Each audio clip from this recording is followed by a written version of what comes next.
Good morning students. आज menstrual cycle जो है वो स्टार्ट करेंगे। मेंस्ट्रुअल माने होता है, मेंस्ट्रुअल साइकिल प्राइमेट्स में होता है। ठीक है, प्राइमेट्स मैंने एप, मंकी, एप्स के अंदर, मंकीज के अंदर और ह्यूमन फीमेल। ठीक है, ये भी फीमेल है, मेल के अंदर नहीं हो रहा है, इनके अंदर ह्यूमन फीमेल इनके अंदर होता है। ठीक है, मेंसा माने होता है मंथ, मतलब एवरी मंथ ये जो सेल है, ये जो साइकिल है, ये चलेगा। तो मेंसा माने क्या होता है? मंथ। तो इसका ड्यूरेशन होता है 28 to 29 डेज। ठीक है, तो ये इस ड्यूरेशन के अंदर ये होता है। ठीक है, स्टार्ट कब होता है यहाँ लिख रही हूँ बच्चों, डायग्राम मैंने बना दिए हैं तो एक बार देख लेते हैं। ये स्टार्ट होता है प्यूबर्टी पर। ठीक है, प्यूबर्टी यानी कि आज तो 11 ईयर्स में आ जाते हैं, तो 11 से 14 ईयर्स मान लेते हैं, इतनी एज में आ जाते हैं। अगर किसी का नहीं आया है तो कोई बात नहीं है, अपनी अपनी बॉडी की हेल्थ पे डिपेंड करता है कि साइकिल कब स्टार्ट होता है। ठीक है, तो अगर किसी गर्ल का नहीं आया है 14 ईयर्स के बाद भी, तो ये टेंशन की बात नहीं है। ये फीमेल की खुद की हेल्थ पे डिपेंड करता है कि साइकिल कब स्टार्ट होगा। ठीक है, हार्मोनल है आपका, आप क्या खा रहे हो, क्या फूड इंटेक जा रहा है। अचार अचार अगर ज़्यादा जा रहे हैं तो जल्दी आ जाएगा। फूड बहुत सात्विक टाइप का खाना है तो लेट आ सकते हैं। ठीक है, कुछ जेनेटिक्स भी होता है। तो प्यूबर्टी पे आता है, 11 to 14 ईयर्स पे है। जब आता है तो उसको मेनार्क बोलते हैं, फर्स्ट पीरियड को। ठीक है, मोस्टली तुम में से सबके आगे होंगे। और 45 to 50 ईयर्स तक रहता है। ठीक है, ये जब स्टॉप होता है तो इसको मेनोपॉज बोलते हैं, मेनोपॉज। ठीक है, हमेशा के लिए कंप्लीटली स्टॉप हो गया। लेकिन ये टेम्पररी स्टॉप भी होता है प्रेगनेंसी में। जब प्रेगनेंसी होती है तो 9 मंथ तक एमसी नहीं आती है, मतलब पीरियड्स, पीरियड्स बोलते अपन, तो पीरियड्स नहीं होते हैं। 9 मंथ तक एमसी नहीं आती है। ये इसका इंट्रोडक्शन हो गया है। ठीक है, अब इसके अंदर होता है क्या बच्चों, कुछ चेंजेस ओवरी के अंदर होंगे और कुछ चेंजेस यूट्रस के अंदर होंगे। दोनों के चेंजेस आपस में कोरिलेट होते हैं। और उसके बाद तो साइकिल है तो कहीं ना कहीं से स्टार्ट करते हैं। तो मैं स्टार्ट जैसा हमारे बुक के अंदर देखा वहीं से स्टार्ट करेंगे। 1 to 5 डे जब ब्लीडिंग होती है वहां से स्टार्ट करेंगे, उसको मेंस्ट्रुअल फेज बोलते हैं। ठीक है, जब ब्लीडिंग होती है यूट्रस से। ठीक है, यूट्रस से थ्रू वेजाइना। उसके बाद दूसरी होती है फॉलिकुलर फेज। इसके अंदर प्रोलिफिकेशन होता है, मतलब कि मैंने अभी भी बोला था कि ओवरी और यूट्रस दोनों का कोऑर्डिनेशन कोरिलेशन होता है। तो फॉलिकल्स तो बन रही है ओवरी के अंदर। ठीक है, और प्रोलिफाइड कौन हो रहा है, प्रोलिफिकेशन किसका हो रहा है, यूट्रस के अंदर। तो ये एक और है। फिर तुम्हारे 3rd नंबर पे सीधा ल्यूटियल दिखा रखा है। हम यहाँ पे ओव्यूलेशन फेज भी लगा सकते हैं। जब ओव्यूलेशन होगा तो ओव्यूलेशन फेज हो जाएगा 14 डे, वैसे 11 to 15 डेज तक हो जाता है, लेकिन 14-15 डेज अपने लिए,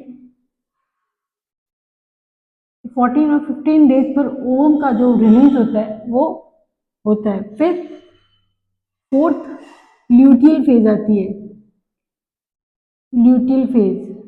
इसके अंदर इसको सिक्रेटरी फेज भी बोलते हैं, सिक्रेशन होते हैं इसके अंदर, सिक्रेटरी फेज होती है। ठीक है, ये हमारी 4 फेजेज है। कौन कौन सी, मेंस्ट्रुअल फेज जब ब्लीडिंग होगी यूट्रस से थ्रू वेजाइना, दूसरी फॉलिकुलर फेज जब ओवरी के अंदर फॉलिकल्स का फॉर्मेशन होगा और यूट्रस के अंदर प्रोलिफिकेशन होगा। ठीक है, फिर ओव्यूलेशन हो जाएगा, ओव्यूलेशन के बाद ल्यूटियल फेज आती है। ठीक है, अब हम इन फेजेस को समझेंगे कैसे स्टार्ट होता है। ये फेजेस हैं, इसको मैं अभी इरेज कर रही हूँ। ठीक है, क्योंकि मुझे यहाँ स्पेस चाहिए। तो ये चारों फेजेस तुमने नोट कर ली होगी। मुझे यहाँ पे हाइपोथैलेमस है, हाइपोथैलेमस कमांडर होता है। हम ये बात कर चुके हैं कि पिट्यूटरी जो है उससे जो हार्मोन सिक्रेट होते हैं वो होते हैं गोनेडोट्रोपिन। ट्रॉपिक हार्मोन जो होते हैं जो किसी और ग्लैंड को स्टिमुलेट करते हैं कि भाई आप ये हार्मोन का सिक्रेशन करो, वो ट्रॉपिक हार्मोन्स होते हैं।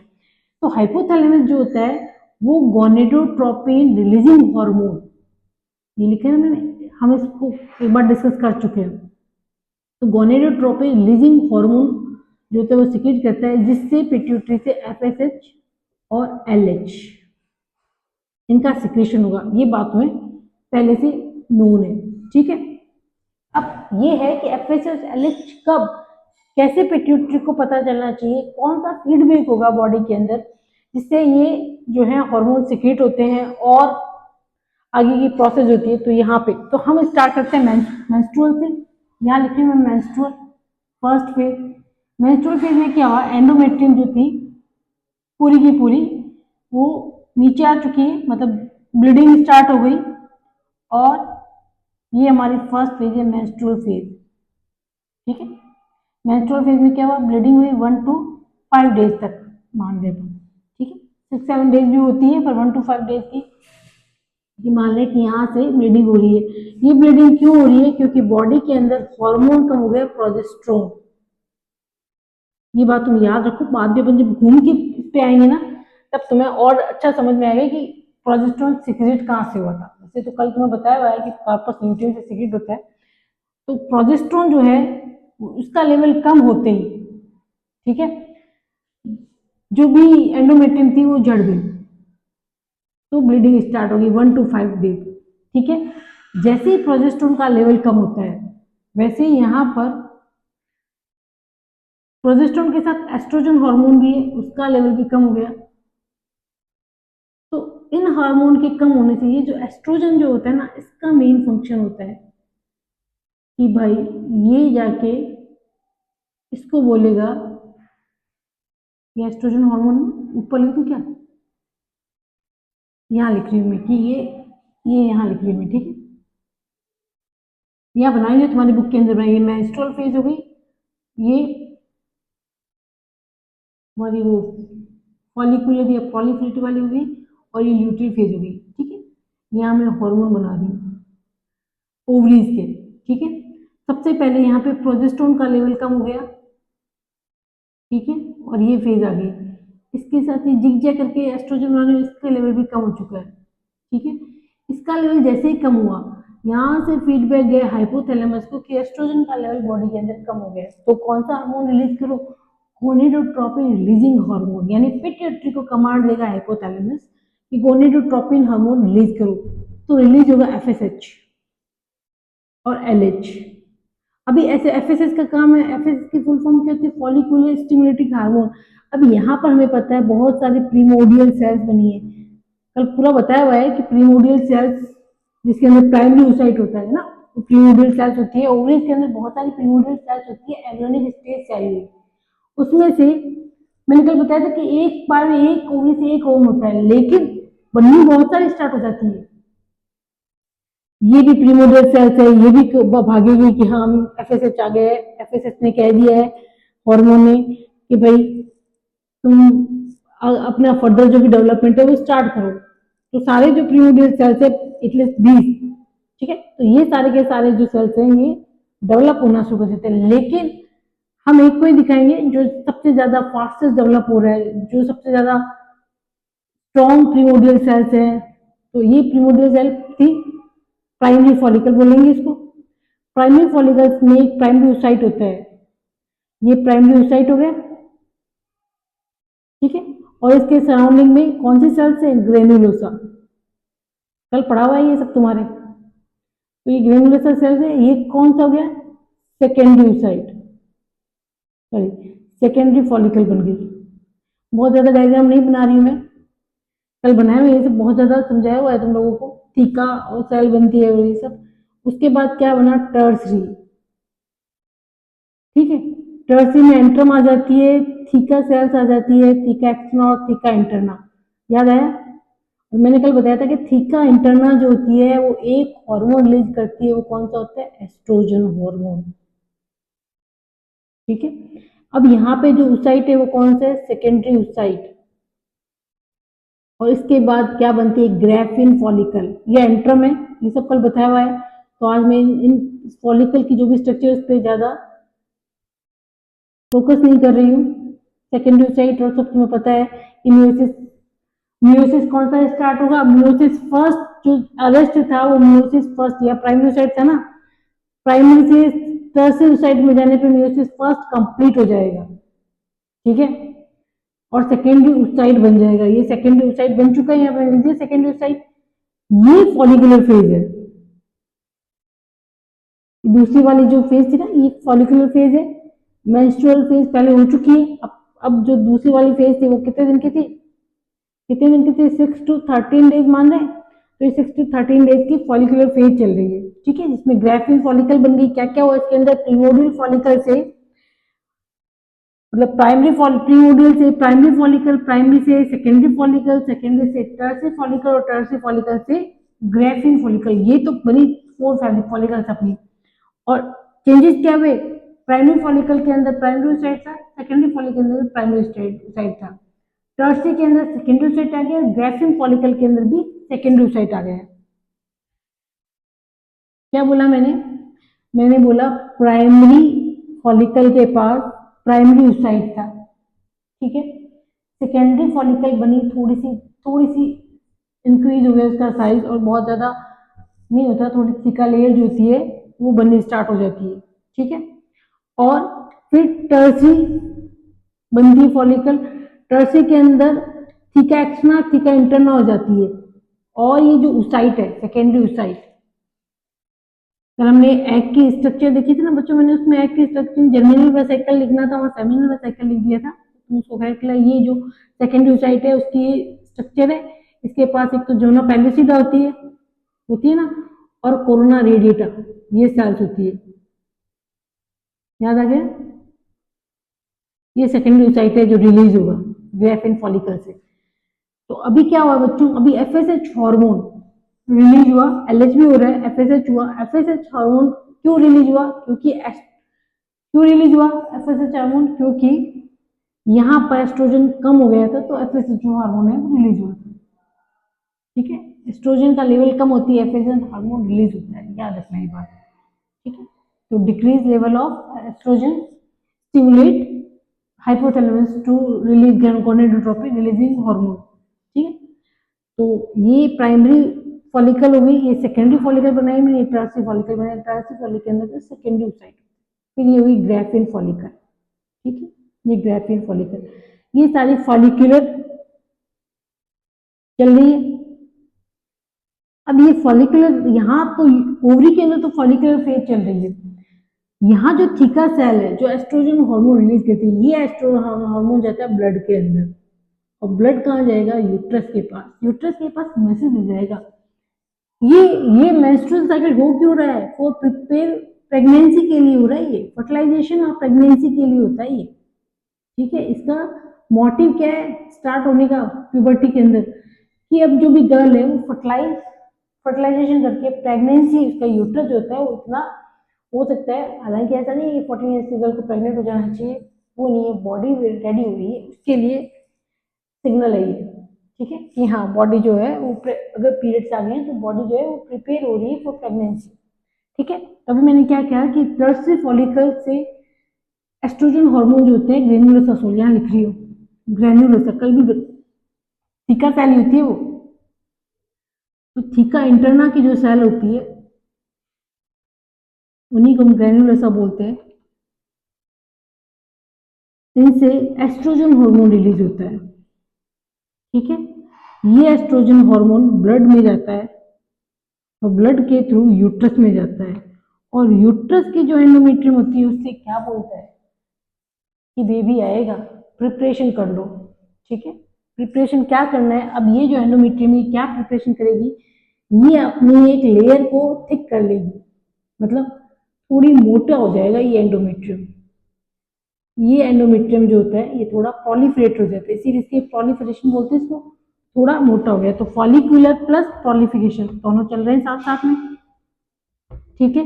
एस्ट्रोजन हार्मोन इसके टाइम में क्या हुआ, थोड़ा बढ़ गया है, एफएसएच भी बढ़ता है, ये एस्ट्रोजन है, इसका लेवल बढ़ गया है, ठीक है। यहाँ पे मैं एफएसएच बना रही हूँ, यहाँ पिट्यूटरी के हार्मोन बना रही हूँ, तो पहले कम थे उसके बाद धीरे धीरे धीरे धीरे FSH जो है बढ़ता जा रहा है, इसके साथ साथ LH भी है, लेकिन अभी मेन गोल जो है LH का नहीं है, FSH का है। ठीक है, समझ में आया कि एस्ट्रोजन हार्मोन रिलीज हुआ जो प्रोलिफिकेशन करवा रहा है कहाँ पर, यूट्रस के अंदर, कि यूट्रस रेडी हो जाओ, बेबी आएगा उसके लिए। तो एंडोमेट्रियम जो होती है वो डिवाइड होने से हो जाती है, माइटोटिक डिवीजन से अपनी थिकनिंग स्टार्ट कर देती है एंडोमेट्रियम। ठीक है, दोनों बाकी दोनों मेट्रियम कुछ नहीं कर रही है, एंडोमेट्रियम करेगी, तैयार होगी एंडोमेट्रियम। उसके बाद क्या होता है,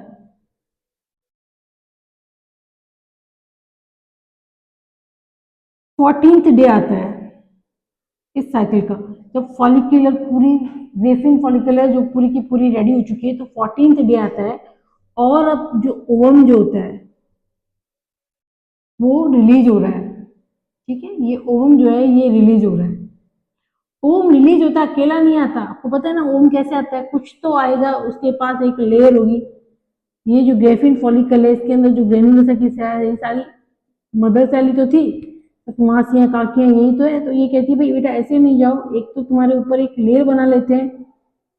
तो फॉलिकुलर सेल एक लेयर बनाती है, उसे हम क्या बोलते हैं, जोना पेल्यूसिडा। ठीक है, और कुछ इसकी जो फॉलिकुलर सेल है जिनको अभी भी बिलीव नहीं है वो साथ में आ जाती है, तो ये कोरोना रेडिएटा बन गई। ये सेकेंडरी साइट है, तुम्हें पता है ना, ओम सेकेंडरी साइट को बोलते हैं, मैं कई बार बोल दिया। तो ये ओम हो गया रिलीज, यानी कि सेकेंडरी साइट जो है वो रिलीज हो गया। उसके पास दो टाइप की लेयर है, एक कोरोना रेडिएटा और एक जोना पेल्यूसिडा। अब जब ये रिलीज होता है उस टाइम एक और बात होती है, ये रिलीज कब हुआ था, जब LH हार्मोन का सिक्रेशन बढ़ता है तब वो रिलीज होता है। ठीक है, और 14 डे पर, यहाँ लिख रही हूँ इस बात को जो मैं बोल रही हूँ कि एस्ट्रोजन हार्मोन बहुत एक्सट्रीम पे पहुंचता है। ठीक है, एस्ट्रोजन हार्मोन जब कम होता है तब FSH का सिक्रेशन होता है, ये तुम्हें पता है, नेगेटिव फीडबैक देता है। जैसे ही एस्ट्रोजन कम हुआ था वैसे ही FSH जो होता है वो रिलीज होना शुरू हो जाता है। अब एस्ट्रोजन का लेवल बढ़ चुका है, बढ़ा था ना अभी मैंने बताया था, एस्ट्रोजन निकल रहा है, तो एस्ट्रोजन निकल के उसने यहाँ पर प्रोलिफिकेशन करवा दिया यूट्रस के अंदर। अब ब्लड के अंदर बहुत सारा एस्ट्रोजन है, तो ब्लड के अंदर ये बहुत सारा हाइपोथैलेमस को बोलेगा भाई, नेगेटिव रेस्पॉन्स देगा कि मेरी मैं बहुत सारा हो गया हूँ, मतलब एक साइकिल थी फॉलिकुलर वाला वो फेज आ चुका है, फॉलिकल बन चुके हैं और फॉलिकल्स नहीं बनानी है। लेकिन उसी के साथ LH हार्मोन उसी टाइम, वो 14 डे के टाइम होता है, ये उसी टाइम क्या होता है, LH हार्मोन बहुत सारा निकलता है और ये ओव्यूलेशन करवाता है, ल्यूटिनाइजिंग हार्मोन बोलते हैं इसको, ल्यूटिनाइजिंग हार्मोन। तो 14 डेज पर LH हार्मोन की जो अमाउंट होता है वो बहुत अच्छा होता है, उसको हम LH सर्ज बोलते हैं। ठीक है, और इस सर्ज की वजह से ओव्यूलेशन होता है। ठीक है, और सेकेंडरी oocyte निकल गया। ठीक है, अब ये जो सेकेंडरी oocyte निकलता है, इसको ये जो फिम्बरी है ये सब बिल्कुल सेम होता है। देखो कैसे होता है कि ये ओवरी है और ये फिम्बरी है। अब ये ओवरी आके, ये फिम्बरी जो होती है वो आके यूं ओवरी पर, जैसे ही एब्डोमेन से निकलेगा उसको तुरंत कैप्चर करेगी, वेस्ट नहीं जाना चाहिए। ठीक है, अच्छा अब क्या होता है, FSH हार्मोन और LH हार्मोन अब इनकी नीड नहीं है, तो अब इनका लेवल कम कर देते हैं, तो ये अब कम हो जाएंगे। ठीक है, तो आगे जो ल्यूटियल फेज आएगी इसमें FSH और LH का लेवल जो होता है वो धीरे धीरे डिक्रीज होना शुरू हो जाएगा। ठीक है, ये जो मैं ये बता रही हूँ ये बहुत LH सर्ज हो गया। ठीक है, अब ये पिट्यूटरी के हार्मोन है ऊपर वाले, अब ल्यूटियल फेज में इनकी जरूरत नहीं है, तो ये कम हो जाएंगे। अब क्या होता है, ये जो पीछे जो ग्रेफिन फॉलिकल बची थी इसको अब हम क्या बोलते हैं, कार्पस ल्यूटियम। कार्पस ल्यूटियम का क्या फंक्शन होता है पता है तुम लोगों को, प्रोजेस्टेरोन हार्मोन का रिलीज करना। तो ये प्रोजेस्टेरोन हार्मोन रिलीज करेगा कार्पस ल्यूटियम। ठीक है, और प्रोजेस्टेरोन हार्मोन प्रेगनेंसी हार्मोन होता है, मतलब यूट्रस को अब और ज्यादा, एस्ट्रोजन ने कहा था, यूट्रस ने बात मान ली, एंडोमेट्रियम ने लेयर बनाने शुरू कर दी थी, प्रोलिफिकेशन हो गया था। लेकिन अब जब प्रोजेस्टेरोन आ गया तो बेटा इसका तो काम ही यही है, इसको तो प्रेगनेंसी प्रेगनेंसी को हार्मोन है, तो ये कहेगा ऐसे नहीं, बिल्कुल बच्चा आने वाला है, अगर फर्टिलाइजेशन हो जाएगी तो बच्चा आएगा तो रेड कारपेट बिछा दो, बिल्कुल बढ़िया सा गद्दे वद्दे लगाओ, सॉफ्ट सॉफ्ट बनाओ, तो एंडोमेट्रियम जो होती है वो और ज़्यादा थिकन हो जाएगी। और साथ साथ मैंने कहा ना रेड कॉर्पेट का मतलब मोर वेस्क्यूलर हो जाएगी।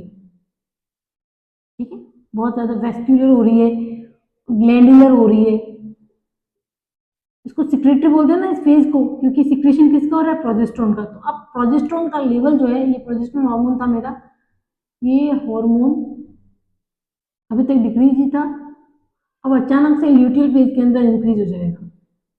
ठीक है, यहाँ मैं लिख रही हूँ ये एफ एस एच है, ये एल एच है, ये एफ एस एच है। ठीक है, मेरे पास अलग अलग कलर के पेन नहीं है तो थोड़ा सा, और ये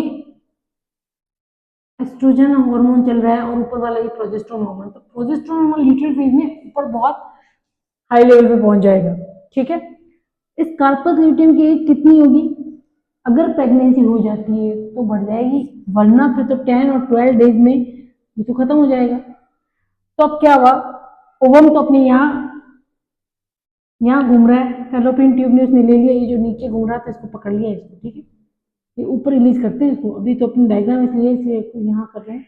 ये ओवम है, फिर बहुत सारे इसके साथ बॉडीगार्ड भी आई है, ये ओवम है। ठीक है, क्योंकि हम तो मेंस्ट्रुअल साइकिल पढ़ रहे हैं, अपने को फर्टिलाइजेशन करवानी नहीं है, तो ओवम की जो एज होती है वो 48 आवर्स होती है। 48 आवर्स तो ओवम वेट करेगा स्पर्म का, नहीं आया स्पर्म तो बेचारा सैडी सैडी होके दुखी होके और ये मर जाएगा यहीं पे ये डिजनरेट हो जाएगा। ठीक है, और न्यूट्रोफिल्स की सेल जो आती है उसको खा जाएगी, फेगोसाइटोसिस करती है ना न्यूट्रोफिल्स की सेल, तो वो आके इसको यहाँ खत्म कर देगी, तो ओवम की लाइफ खत्म हो गई। अब कोई फर्टिलाइजेशन हुआ नहीं है, यूट्रस ने पूरी तैयारी कर रखी थी, तो यूट्रस तो रेडी है बेबी के लिए। कार्पस ल्यूटियम को पता नहीं है, तो कार्पस ल्यूटियम प्रोजेस्टेरोन हार्मोन का सिक्रेशन करता रहेगा 10 to 12 डेज तक। ठीक है, फिर जाके ये होगा कि हाँ यूट्रस से सिग्नल आएगा कोई भी बेबी नहीं आया, क्योंकि जो बेबी आता है अगर कंसीव हो जाता है तो कंसीव बेबी से के थ्रू, जाइगोट के थ्रू सिग्नल्स आता है, तो वो कोई सिग्नल नहीं आया, तो अब ये कार्पस ल्यूटियम जो है वो कार्पस एल्बिकेन्स में चेंज हो जाएगा, प्रोजेस्टेरोन का सिक्रेशन अब कम हो जाएगा। ठीक है, तो ये हो गया कार्पस एल्बिकेन्स। अब ये कार्पस एल्बिकेन्स बन गया, यानी कि प्रोजेस्टेरोन हार्मोन सिक्रेट नहीं होगा। प्रोजेस्टेरोन हार्मोन सिक्रेट नहीं होगा तो मैसेज क्या जाएगा कि प्रोजेस्टेरोन डिक्रीज हो रहा है। ये देखो यहाँ पर ये प्रोजेस्टेरोन का लेवल जैसे ही डिक्रीज हुआ, वैसे ही जितनी भी अपनी जो वेन्स वेन्स होती है वो सारी की सारी वापस से ब्लॉक हो जाएगी, वेस्कुलर बन गया था ना, ये प्रोजेस्टेरोन ने वेस्कुलर बना दिया था। तो जब मेहमान नहीं आता है तो क्या करते हैं अपन, कुर्सियाँ घड़ियाँ जो भी आपने बिछाई थी सब उठानी पड़ेगी, तो अब यूट्रस को सब कुछ हटाना पड़ेगा, तो यूट्रस अब फेड ऑफ होने लगता है, गिरने लग जाता है।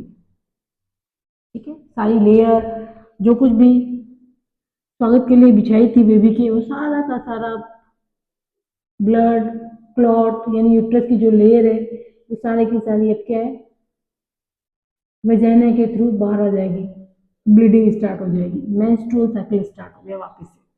तो प्रोजेस्टेरोन का लेवल कम होने से यूट्रस नीचे आ गया, प्रोजेस्टेरोन का लेवल बढ़ने से वेस्कुलर हो गया था और बहुत ज्यादा। पहला क्वालिफिकेशन तो एस्ट्रोजन हार्मोन ही करा देता है। वापस से देखते हैं क्या क्या हमने सीखा इससे। हमने स्टार्ट किया था मेंस्ट्रुअल फेज से, 1 to 5th डे तक की मेंस्ट्रुअल फेज होती है, बहुत हार्मोन एस्ट्रोजन और प्रोजेस्टेरोन हार्मोन का लेवल कम होता है। सारा गेम हार्मोन्स का होता है बच्चों बॉडी के अंदर। ठीक है, तो जैसे ही एस्ट्रोजन और प्रोजेस्टेरोन हार्मोन का लेवल कम हुआ, वैसे ही क्या होता है, मैसेज आता है हाइपोथैलेमस, ब्लड के अंदर ही होता है ना सब कुछ, तो ब्लड के थ्रू मैसेज आता है कि दोनों हार्मोन्स कम हो रहे हैं। तो प्रोजेस्टेरोन का कम हुआ तो उससे तो यूट्रस चला ही गया था। एस्ट्रोजन का क्या फंक्शन है, एस्ट्रोजन वापस से ये साइकिल शुरू करवाएगा, फॉलिकुलर साइकिल, तो मैसेज देगा कि भाया लेवल कम हो रहा है, अपन चाहें तो वापस से ओवरी को कह सकते हैं कि इस बार फिर से एक नया साइकिल चलाए, एक नया ओवम रिलीज करे। तो जीएनएचआरएच कहता है ठीक है, ठीक है, गोनेडोट्रोपिक रिलीजिंग हार्मोन जो होता है वो सिक्रेट करता है, सिक्रेशन यानी मैसेज आता है पिट्यूटरी के पास, उसके पास दोनों हार्मोन रेडी रहते हैं हमेशा, तो वो एफएसएच को भेजती है फिर। ठीक है, क्योंकि फंक्शन उसका है, फॉलिकुलर स्टिमुलेटिंग हार्मोन है इसका नाम, तो फॉलिकल्स का स्टिमुलेट करेगा वो। तो एफएसएच क्या करता है, primary follicle, secondary follicle, Graafian follicle, ये सारे फॉलिकल्स बनाते हैं और यहाँ तक का फंक्शन होता है एफएसएच का। इसी मिड टाइम में एस्ट्रोजन हार्मोन का लेवल बढ़ जाता है। फॉलिकुलर फेज के अंदर एस्ट्रोजन का हार्मोन बढ़ जाता है क्योंकि फॉलिकुलर सेल्स ही एस्ट्रोजन हार्मोन सिक्रीट करती है। ठीक है, तो एफएसएच और एलएच दोनों आ रहे थे आराम से, मजे से काम चल रहा था, लेकिन एस्ट्रोजन हार्मोन जो होता है वो बॉडी के अंदर ज्यादा आ गया। एस्ट्रोजन जैसे ही ज्यादा आता है वो पहला फंक्शन करवाता है पॉलिफिकेशन का। यूट्रस का पॉलिफिकेशन होना चाहिए, तो दो फेजेस साथ चल रही है, एक फॉलिकुलर फेज चल रही है, फॉलिकुलर फेज चली तब रोल एस्ट्रोजन का रोल समझ में आ रहा है। पहले एस्ट्रोजन कम हुआ तो उसने एफएसएच को रिलीज करवाया, फिर एफएसएच आया तो उसने एस्ट्रोजन को रिलीज करवाया। अब एस्ट्रोजन का लेवल बढ़ गया तो यूट्रस के पास गया, बोला एक लेयर बना लो। जितने उसके पास था, होता है ना कितना पावर होता है, एस्ट्रोजन के पास इतना ही पावर होता है कि वो एंडोमेट्रियम को थोड़ी सी थिकन बना दे। तो एस्ट्रोजन हार्मोन ये करता है, उसका मेन फंक्शन है वो हाइपोथैलेमस के साथ कांटेक्ट में रहता है। ठीक है, अब ब्लड के थ्रू हाइपोथैलेमस के पास जाता है वापस से, तो एफएसएच अब नया ओवरिन साइकिल तो नहीं चलना चाहिए ना, स्टॉप भी तो करवाना पड़ेगा। एक मंथ में एक ही चलता है, एक ही ग्रो करनी चाहिए, तो बार बार सारी की सारी दोबारा एफएसएच आता ही जाएगा, तो सारी के सारे ओम बनते जाएंगे, इतने सारे ओम थोड़ी बनाने हैं, एक ही ओम बनाना। तो इसलिए एस्ट्रोजन हार्मोन ऊपर जाता है वापस से हाइपोथैलेमस के पास और नेगेटिव फीडबैक देता है कि बस बंद करो, अब नहीं चाहिए एफएसएच। एफएसएच बंद हो जाता है, लेकिन वो टाइम होता है 14 डेज का। तो एलएच उस टाइम बहुत हाई पहुंचता है, उसके साथ एफएसएच भी हाई पे पहुंचता है 14 डे पर। एलएच सर्ज बोलते हैं और उस टाइम सेकेंडरी oocyte जो होता है वो रिलीज हो जाता है। तो एस्ट्रोजन ने नेगेटिव फीडबैक क्यों दिया, क्योंकि अब और ग्रेफिन फॉलिकल ये फॉलिकल्स नहीं बनानी है, एक ही बनानी है, वो एक बन रही है, अब खत्म। अब oocyte बाहर निकला, सेकेंडरी oocyte या ओवम बाहर निकला, फर्टिलाइजेशन नहीं हुआ, लेकिन यहाँ जो सेल्स थी कार्पस ल्यूटियम वाली को, उनको पता नहीं है फर्टिलाइजेशन हुआ या नहीं हुआ, वो पूरी रेडी है कि हम प्रोजेस्टेरोन हार्मोन का सिक्रेशन करते हैं। तो प्रोजेस्टेरोन हार्मोन का सिक्रेशन होते प्रोजेस्टेरोन हार्मोन यूट्रस के पास जाता है और कहता है कि बिल्कुल बढ़िया सी चिकन सी गदेदार कारपेट बिछा दो, रेड कारपेट।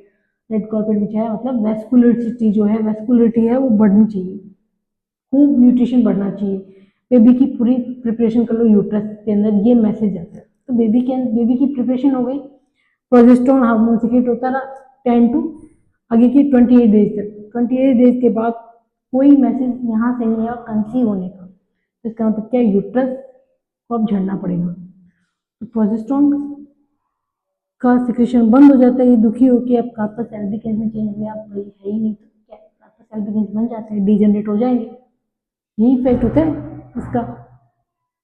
तो ये यहाँ पर स्कार्पी एल्बिकन्स में चेंज हो गया और यूट्रस वहां से झड़ गया। ये जो डेज थे ये ल्यूटियल फेज थे, है ना, जब प्रोजेस्टेरोन का सिक्रेशन होता है, कार्पस ल्यूटियम बनता है, तो उस डेज को ल्यूटियल फेज बोलते हैं। तो कौन कौन सी फेज थी, एक मेंस्ट्रुअल फेज थी, जब ब्लीडिंग होएगी, फर्स्ट 1 to 5 डेज थी। फिर फॉलिकुलर फेज थी, उसको पॉलिफिकेशन फेज भी कहते हैं, पॉलिफिकेशन यूट्रस में होगा, फॉलिकुलर ओवरीज के अंदर बनेगी, दोनों नाम हो गए उसके। ठीक है, उसके बाद ल्यूटियल फेज आ गई, ल्यूटियल कार्पस ल्यूटियम है जिससे सिक्रेशन प्रोजेस्टेरोन का होगा और यहाँ पर और ज्यादा पॉलिफिकेशन हो गया। ठीक है, फिर वापस से ये साइकिल चलता रहता है, ये मेंस्ट्रुअल साइकिल है। मेरी तरफ से ये मैंने बेस्ट समझाया है। डायग्राम तुम्हारा जो बुक के अंदर है वो तुम बनाना, यही डायग्राम बना रखा है बुक के अंदर, इसी डायग्राम को दिखाती हूँ मैं तुम लोगों को कि बुक के अंदर अपने कौन सा डायग्राम कैसे चल रहा है।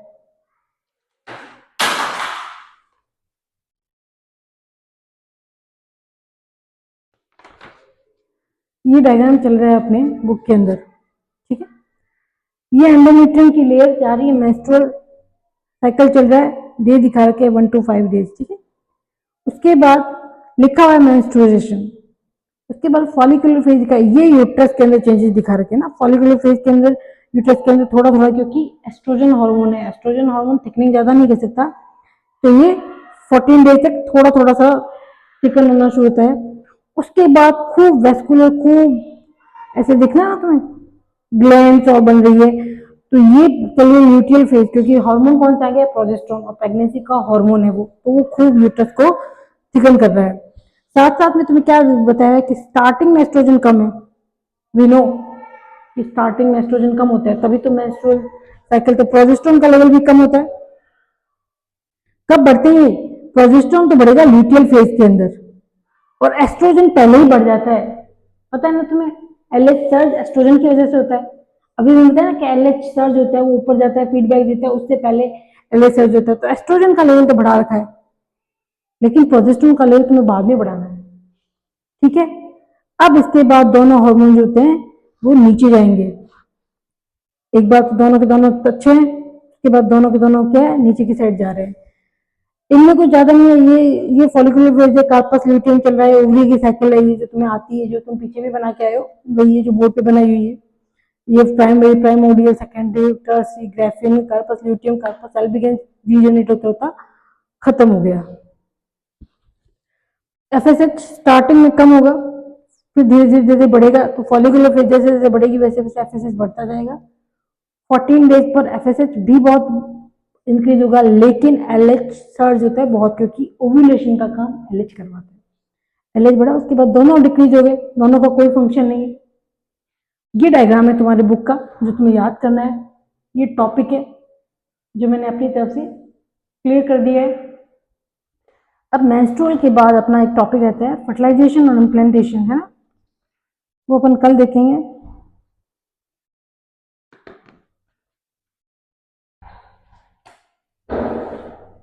तो आज के लिए इतना ही। जय हिंद, जय भारत।